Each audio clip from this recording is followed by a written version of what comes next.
So maayong adlaw mga ka-field trip buddies.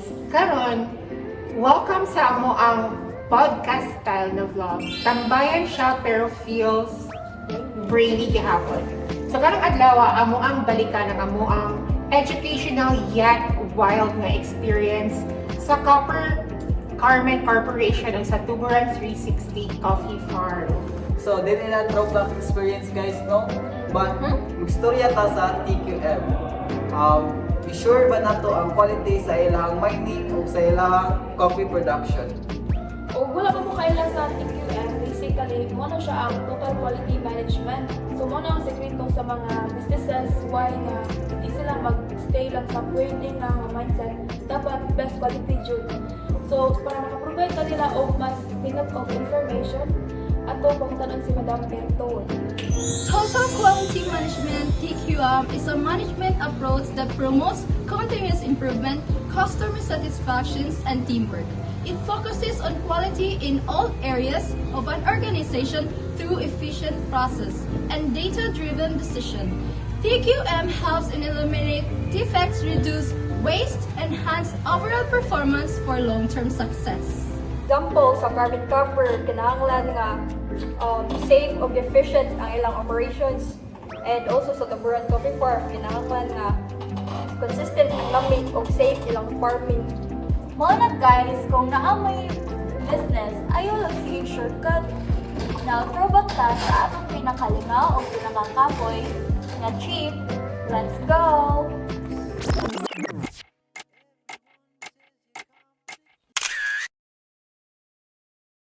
Before ka nakaabot sa Carmen Copper, first, ang road trip experience namo. So, wala man talingin mo nga mga piltag amazing race, no? But, sa wala pa ta nagandar, naganan ka na nga to.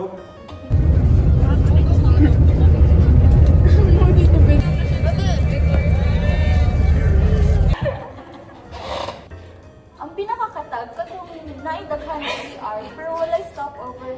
Adventure kayo! Pero at least, pag abot sa CCC, ready na atong mga brains or exercise. Hoy, pag mata na mo, naabot na dito sa Toledo, na pwede nag-init na sa unaw. Hanapay usa nga, work na dyan lang, si pamunta na, asa na ta? Sa ba dyan daan? Sama na.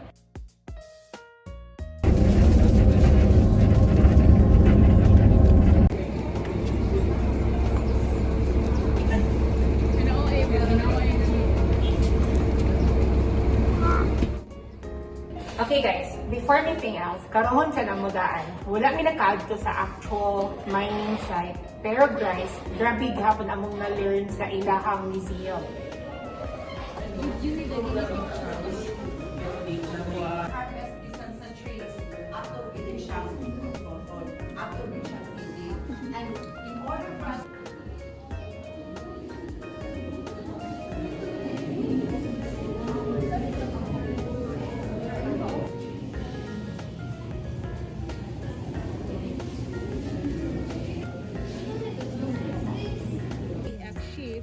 Fully na siya behind that marking machine na adihay A-frame. Go over everything. They say the time's to go. Ako nang bukid ba niya na nagibigyan ng bukid?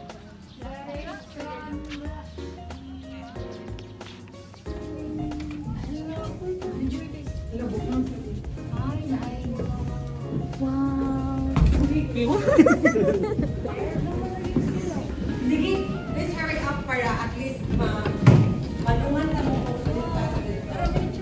So, kani nga museum, kay mura ni siya ka ng mini museum bitaw.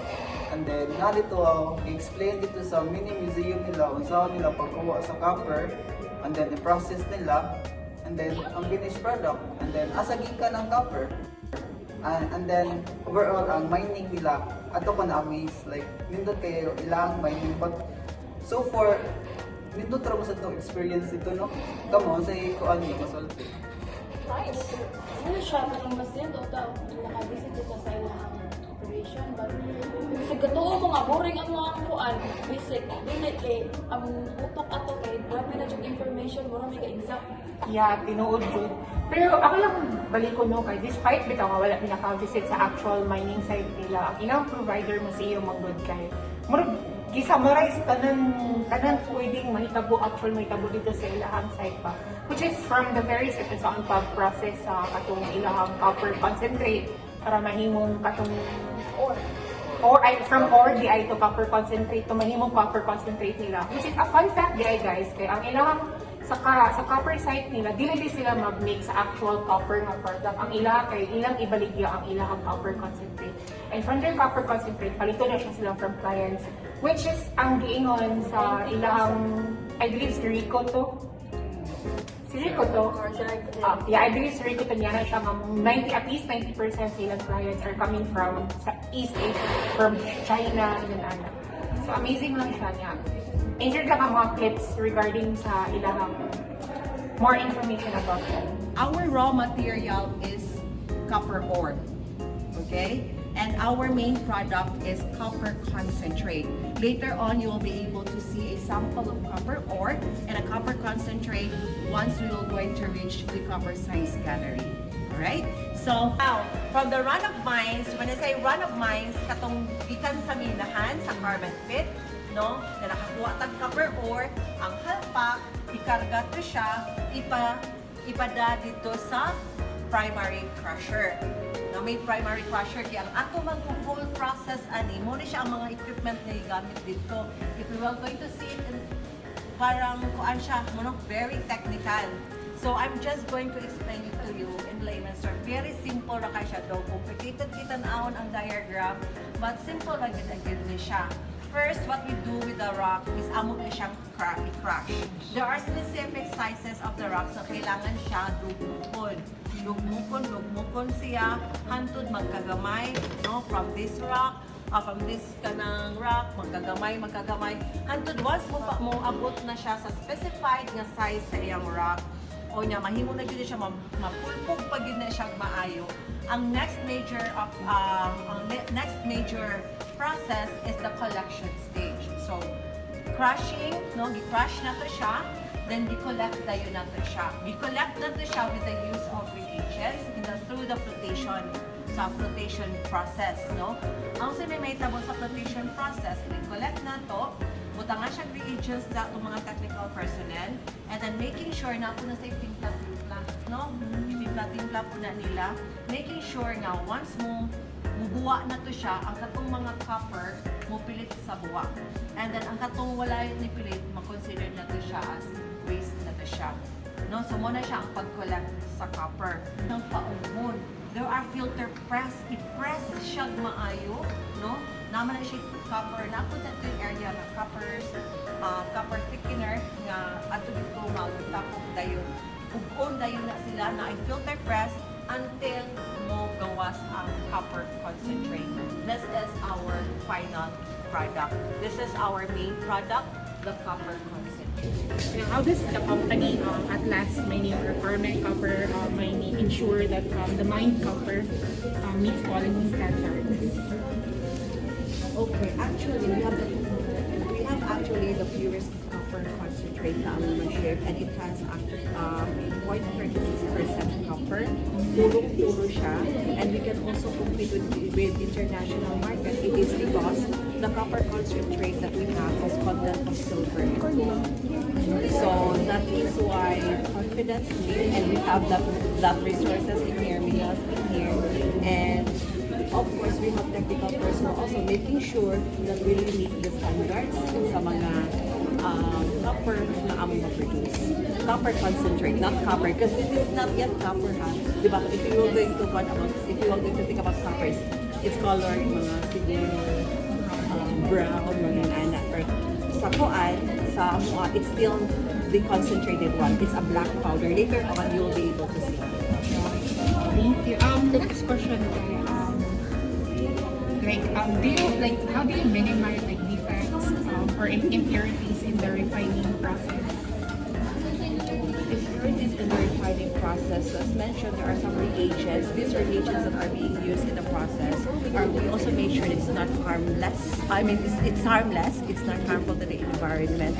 And as to the specificity of those chemical or reagents are used. Naman may specific processes or methods per employee or per person, per staff kay. Do we have do you guys have regular trainings ba or mag-refreshers or ba? Sa amo side sa MOP pero sa mail pero na may refresher i-conduct once a week na may 3 days or 3 days man or 4 days. 4 days na. Refresher. So every 4 days kayo mag-refresher mo? Depende kung available, kung pwede kuhaon ng operator, amo kuhaon kung urgent kayo mo sa i-restrict sila. Pero naagi may plan. And bro, parang hindi mo sir, it happens to all sectors Kanan sa man. inyo. Kanan. Na-refresher. Uban, malimot na gud, hindi ma-refresh. After 4 days, ano? Di, sila na kayo mo ba? Okay.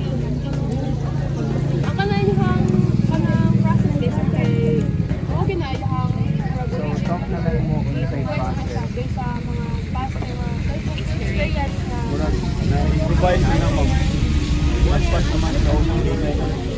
Pero paspas kayo, nag-add mas lang full meal. So kasabot na nag-improve sila technology.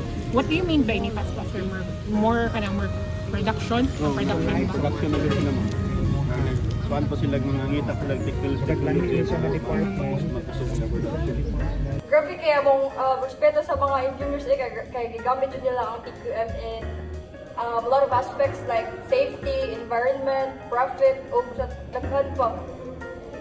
Ako personally na amazed yun ko sa ilahang impact sa economy. Dili lang sa kuan sa ilang dili lang sa profit ilang focus, they also prioritize responsible mining. Actually, nahisgutan niyo mo ang responsible mining. Ganun na po mo add na giingon dito sa usa sa mga nag-guide sa mga sa museum na people have a misconception towards mining di ay kaya ang tanaw sa mga tao nga mining is illegal. They're not like prejudice towards mining. Somehow, most of us kay mo agree mo gud ta before ta naka-visit sa ilang mining. Kanang naka-agree dito nga bitaw ng mining it's maka-affect siya sa atong environment. However, the more we learn, the more during sa amo ang stay dito sa ilahang mining site, okay, the more naman na-realize na that misconception di ay is because of other illegal miners, of other illegal mining reasons. Ganong naasala ingon anak ng prejudice towards mining. However, at the end of the day, ang copper mining site, they're actually offering a lot of kanang benefits towards their employees, towards the environment, na sila reforestation. Yeah. They were capable of building up their own hospitals. Those were amazing. Despite the mining thing, nagipon sila ikahatag balik sa environment of sa ilang communities. And then, my insights about that is katong like, nasa sila mga scholars bitaw. Like, and then, nito kay imbis na, alang nakuha ang kwartagikan sa mining, ilaga pong ibalik ito sa community. And then, especially nga, pero na itong mga estudyante nga, fortunate ito nga may scholar nila. And then, as a scholars nila nga, natay give back sa nila nga, girabangan ta nila. Actually, ang ilang scholar kay work na like, nasa sila yung return service bitaw, like, return service sila sa mining copper nila, like ma-amaze lang sa tabanan. And then makatabang sila sa whole community sa Toledo bitaw, dili lang sa like sa katong sa ilahang area lang, but whole Toledo. So thumbs up. pero dili gid tanan guys na seryoso may kay na times nga na brain drain me. Unsa ni learning or math class? Let's take a brain drain. Magtawa, masabot.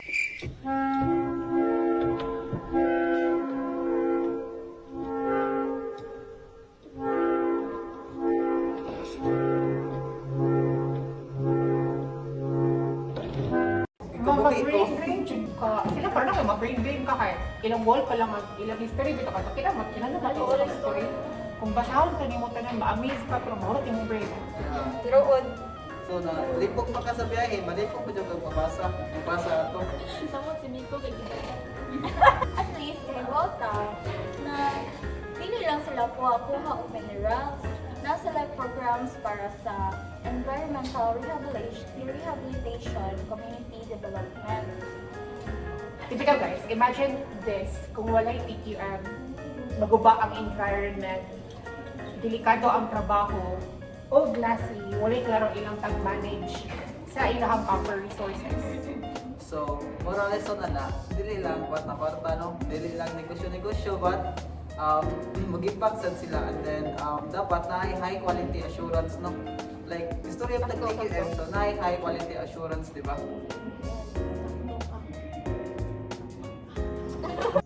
Pero anyway guys, now we're going to my most favorite part, cafe.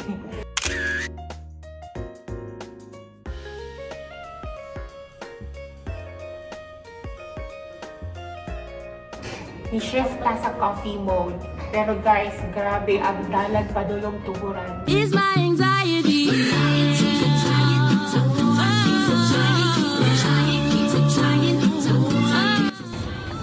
Taking kay guys, pero nasa isa dira na medyo nababukan.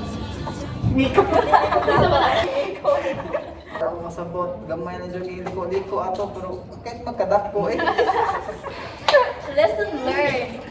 If magtuburan trip mo, magdala jud mo og guanamine, right, Miko? Pila kita ka bunamin yan. Puro paglaw siguro to. Puro ako overdose. Pag-abot sa tuburan 360 Coffee Farm, hindi kaya ang vibes, hangin, tanong, o syempre my favorite, coffee. Okay. Is that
So anyway, kamusta man yung experiences sa coffee farm? Ako kay katong wala explain lang ni Kuya katong crush ni Joanna. No, I ain't gonna comb my hair, 'cause I ain't going anywhere. No, no, no, no, no, no, no, no, no. So anyway, kamusta man yung mga experiences sa coffee farm? Ako kay Kuan. Well explain bitaw nila the way nila gi-explain ang unsaon pagkuha sa coffee ay katong cherry ilanggi ko anya nilutaw bitaw like kila jung sa step 1 pa lang so makita jud nimo ang quality bitaw like TQM jud ta like ang quality bitaw jud sa overall na kanang pag-process is step 1 pa lang dai palpak na agabot sa step 10 di ba yabutan nan so mo tong experience like ana kay quality. Naki-question, sir. Di ba ang first process kay unload siya sa tubig? Niya if mo ano siya mulutaw kay reject. May explanation behind it na nung considered siya as reject? Ang iyahang kuan ma'am na iyahang liso sa cherries pa. Dauton. So more dinuna siya bukat. Gika ko na siya sa very makita man dito magkuha ta tulog taw. Kay unod sa tubig ako malutaw siya considered as reject. Katong buon load mo to siya ang inang gamiton. So Pero kani gyapon magamit gyapon niya kanang mga lutaw kay ang pikas side na duha man ni siya kaliso. Ang pikas side na tarong pa man. ay so once kay lutaw na siya, pwede pa to niya Pwede pa ito ma-process. which is needed din ang buhaton or unsa man siya. Needed gyapon. So I-dry gyapon. Or among gamitan na kanang ipalper mo panitan siya gatong puros do siya lutaw. Panitan siya niya kusbuan og floating para ang katong iya yung katong liso, onload na sad. monit ko na gid siya. Ya ang iya kanina ni mga waste niya amo na i-compose. Daghan bagay siya magamit sa akin. Sir, okay question ka ng much better ba ang traditional way sa production ani or need mo og machine? Asa para nimo ang more convenient para sa inyo? Nindot ko yung nagi machine Pero possible nga na machine. Na di ba dapat machine ani? sa pagkanin na. Pero Kaya sa sa uban nga ani mabalik ana sa machine na may machine na mo siya. Samuel. How many days physically pag-rest under Kung operation? sinit lang 2 weeks. ang pag-dry ani is tawag roasting na. Lahat ito ang roasting. Ang roasting ini humana ani kani. Sa production ani niya niya. Di ba, di mo siya inon nga mahurot gayon. Wala rin maunsa sa taste or what. Wala ra. Mas nindot pa noon og na maluto na ni. Mas nindot pag gali mas stock. Kay mas more ferment. ferment siya na Mas nindot kay mas stock. Kay og maditsaw sa ni kung mag-roast packing na yon ay kanang putuson repack ana. Mas mo kuan mo hang dili plastic so lang burot mo hangin. Kaya oxygen lang kuan yan. Mas maay itong mas stock kay kuan na siya dili na siya mo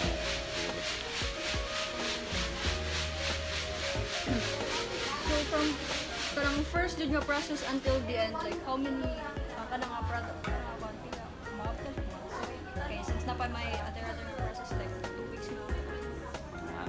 o mahuman yun kutob aning sorting para buwan o buwan mas ani man may madugay ani kani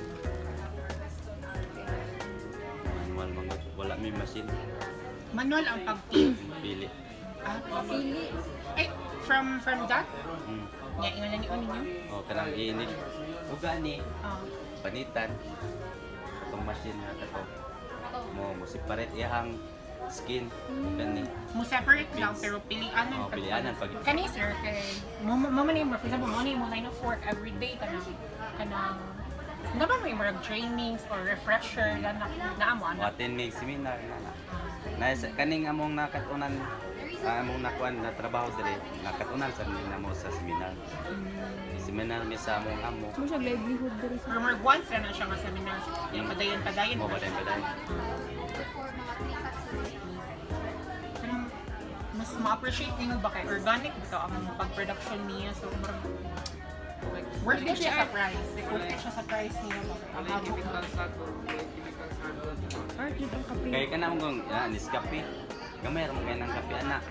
Ang kuan gid anak kay sa una ang display o ni kuan na namo. Silbi ang amo ang inani sila yung palit. Ya, murag barato ra. Nakakuan nila ang process kay sadahan kay chemical gali. Dili na may mahugog organic. Kay kuan na sila chemical sa agol ni ka beans na. Parang nakutanya ko sa katong among tour guide kanina sir ba anak ko niya ako nag-meet na ba or nag-meet na ba niya international customers or standards as for her man gud niya kanya siya more on local clients daw may na very chances sir like more explore mo sa mga international market Nugget. so nadyo ikabuga ang tubaran Na kuan gali na nasulan ay nagkuan sa namo diri ni tabang ba para mo kuan na kay gawas import and export daw.